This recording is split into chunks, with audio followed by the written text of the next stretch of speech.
পবিত্র হজের মূল আনুষ্ঠানিকতা আরাফার দিনের পবিত্র সময়কে ঘিরে নতুন করে উত্তপ্ত হয়ে উঠেছে মধ্যপ্রাচ্যের ভূরাজনীতি। এই দিনটিতে ইরানে মার্কিন হামলার পর এবার হজ উপলক্ষে দেয়া বার্তায় ইসরায়েলের বিরুদ্ধে কঠোর অবস্থান নিয়েছেন দেশটির সর্বোচ্চ নেতা আয়াতুল্লাহ মোস্তফা খামেনি। তিনি বলেছেন, যে কোনো মূল্যে ইসরায়েলকে ধ্বংস করা হবে এবং আগামী 15 বছরের মধ্যেই ইসরায়েলের অস্তিত্ব আর পৃথিবীতে থাকবে না বলে কঠিন হুঁশিয়ারি দেন তিনি।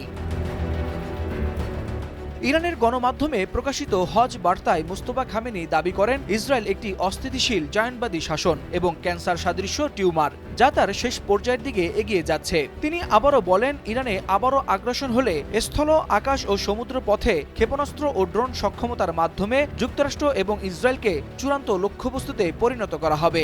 একই সঙ্গে মধ্যপ্রাচ্যের দেশগুলোকে আর যুক্তরাষ্ট্রের সামরিক উপস্থিতির ঢাল হিসেবে ব্যবহার করতে দেয়া হবে না বলেও মন্তব্য করেন তিনি।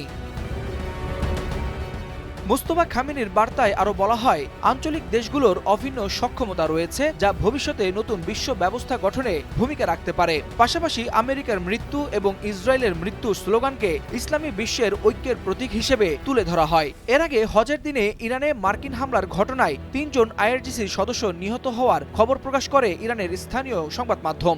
এরপর থেকেই পরিস্থিতি আরও উত্তপ্ত হয়ে ওঠে এবং ওয়াশিংটনের পক্ষ থেকে ইরানের ইউরেনিয়াম সংক্রান্ত কঠোর শর্তের কথা উঠে আসে। এর জবাবে মোস্তফা খামেনি কঠোর বার্তায় বলেন, ইউরেনিয়াম তো দূরের কথা, জান থাকতে ইরানের এক চিমটি স্বার্থ ছাড় দেবে না তেহরান, আর মার্কিন হামলার জবাব খুব শীঘ্রই দেয়া হবে বলে কঠিন হুঁশিয়ারি দিয়েছেন তিনি। একই সঙ্গে তিনি মুসলিম দেশগুলোর ঐক্যের আহ্বান জানান।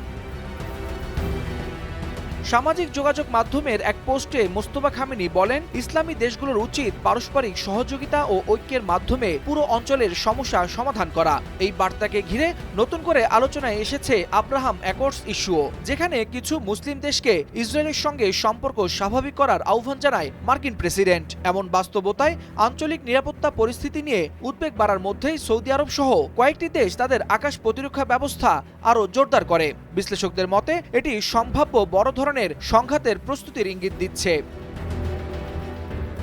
Waliul Hasnat, Times today.